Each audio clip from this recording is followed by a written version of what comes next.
a otro amigo, es Amir Ibrahim, secretario de Periodistas Desplazados de México. Amir, gracias por tu paciencia, ¿cómo te va? ¿Cómo estás, Vicente? Buenas tardes, aquí, gracias a ustedes por tomarme en cuenta. Oye, Amir, en México la justicia sigue siendo una tarea pendiente, una deuda con la sociedad, que en esta cuarta transformación muchos advierten que poco a poco se ha estado cumpliendo, se ha estado llegando en pequeños abonos, aunque tengamos casos que incluso se exponen en la mañanera. ¿Por qué no iniciamos por ahí esta tarde? Sí, fíjate, Vicente, que qué importante fue el encuentro que tuvo el presidente de la República, Andrés Manuel López Obrador, y el presidente de la Suprema Corte de Justicia, Arturo Saldívar. Si bien es que hay división de poderes en México y la fiscalía también es autónoma, no hay que dejar de lado la comunicación institucional que deben de tener entre poderes y entre fiscalía, y aplaudo estas reuniones. La justicia, como bien lo dices, mi querido Vicente, es un tema pendiente en México.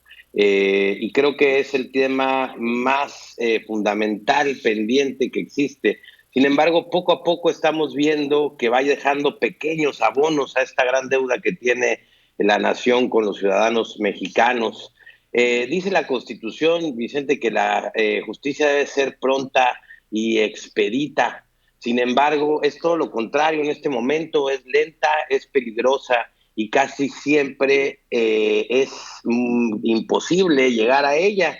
Hay que recordar que tenemos una tasa de impunidad del 96 al 98% de los casos que se denuncian. Y para explicarte mejor este tema y entendamos un poquito los procesos que en México se llevan a cabo durante la impartición y procuración de justicia, me gustaría explicarte un poquito cómo funciona. Dice, la fiscalía es quien procura la justicia y el Poder Judicial es quien la imparte. Hay que entender esta diferencia. En México, el único ente que está facultado para acusar ante un juez de un delito es la misma fiscalía. El ciudadano no acusa ante un juez, lo hacen las fiscalías. El ciudadano acude a la fiscalía, hace su denuncia y estas están obligadas a investigar los hechos que está denunciando la persona. Eh, en esta investigación tiene que hacerse llegar de todas las pruebas posibles para que pueda construir, en el buen sentido de la palabra, la construcción del caso que le va a presentar al juez una vez que pida la cita para la audiencia de vinculación, y ahí en esa audiencia de vinculación pueda acusar al imputado en ese momento. Generalmente, ¿qué pasa en una audiencia de vinculación? Llegan las partes, el juez pregunta cuál es la litis, se establece cuál es el delito por el que se le está acusando y se lee la formulación que la carpeta de investigación, que ya tuvo que haber sido previamente investigada, se le habla al juez, se le dice lo que está pasando, se establece un litigio y el juez en esa audiencia decide en base a la carpeta y en base a lo que el MP le está informando, si abre un proceso del delito que lo está imputando o no lo abre, y a eso se le conoce en el ambiente como la vinculación a proceso.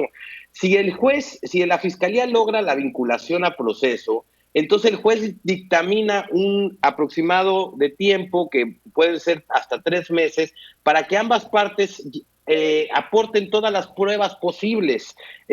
Tanto el imputado como la víctima tienen que allegar todas las pruebas que puedan para que en una segunda etapa, que se llama la etapa intermedia, en otra audiencia que se lleva a cabo ante otro juez, que no es el mismo que vinculó generalmente, el juez de ahí determina qué pruebas de las que se están presentando se admiten y cuáles otras se desechan.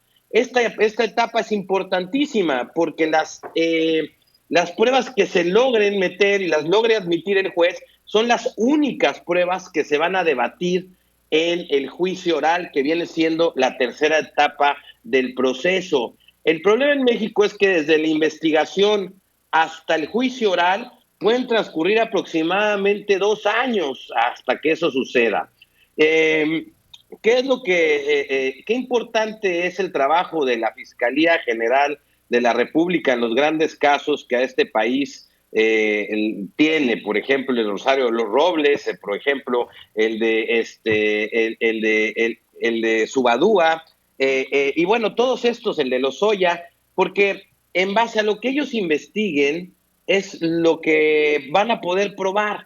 Las pruebas son importantísimas, Vicente, importantísimas, es todo, pues. Nosotros podemos saber, ¿sí?, que algo sucedió, pero si no lo podemos probar, no va a ser sentenciado el imputado, ni que pase condenas. Es por eso que la importancia del fiscal general de tener bien integrada su carpeta cuando busque la vinculación a proceso, pero sobre todo también en esta etapa intermedia, que haga llegar todas las pruebas y que las sepan además presentar ante el juez, porque en el proceso oral, el nuevo sistema oral, Vicente, no, el juez no lee la carpeta como tal, el que la lee es el MP y es el que expresa, por eso son orales. Y entonces el juez, en base a lo que le digas, él les va a empezar a determinar la culpabilidad o la inocencia de la persona que está imputando la fiscalía. A eso le tienes que añadir, Vicente, que una vez que pasa el juicio oral, la tercera etapa, y el juez sentencia, en el supuesto de que sentencia culpable o inocente, ¿sí?, las partes entra otro proceso, que son los procesos de apelación. Y ahí viene que puedes apelar la sentencia del juez, de ahí viene que puedes ampararte ante la apelación que resolvió, y de ahí viene que puedes pedir una revisión de amparo. Y entre este otro proceso de apelación, mi querido Vicente, pasan otros 2 años. Entonces, por eso digo que la justicia en México no es pronta, tampoco es expedita, es lenta, pero además es muy peligrosa llegar a ella. Nada más el 2%, entre el 4 y el 2% de los ciudadanos que denuncian, primeramente llegan a la justicia de sus asuntos. Y para llegar a ellas transcurre un tiempo bastante agotador, bastante costoso y bastante peligroso, porque pues el que está acusando pues se arriesga a que la persona que está acusando y denunciando pueda tener una acción en su contra, mi querido Vicente. Y por eso es bien importante que entre los poderes y entre el fiscal, el poder judicial y la presidencia de la República exista una comunicación de lo que está pasando y entremos en unas reformas judiciales de modo de que podamos acelerar los procesos. La pandemia ayudó un poquito, Vicente, en este tema. ¿En qué sentido? El Poder Judicial desarrolló un sistema para poder hacer las denuncias, tener notificaciones y promover las acciones en Internet. Yo tengo, un ciudadano puede sacar su firma que se llama Firel y mediante su Firel puede accesar al portal del Poder Judicial y entablar desde su misma computadora una denuncia o un amparo o poder hacer algo, llevar su juicio por medio de la computadora, mi querido Vicente. Y eso puede facilitar bastante el tiempo y los procesos. Oye, Amir, y qué bueno que nos traigas esto como planteamiento para hoy, para Sin Censura, porque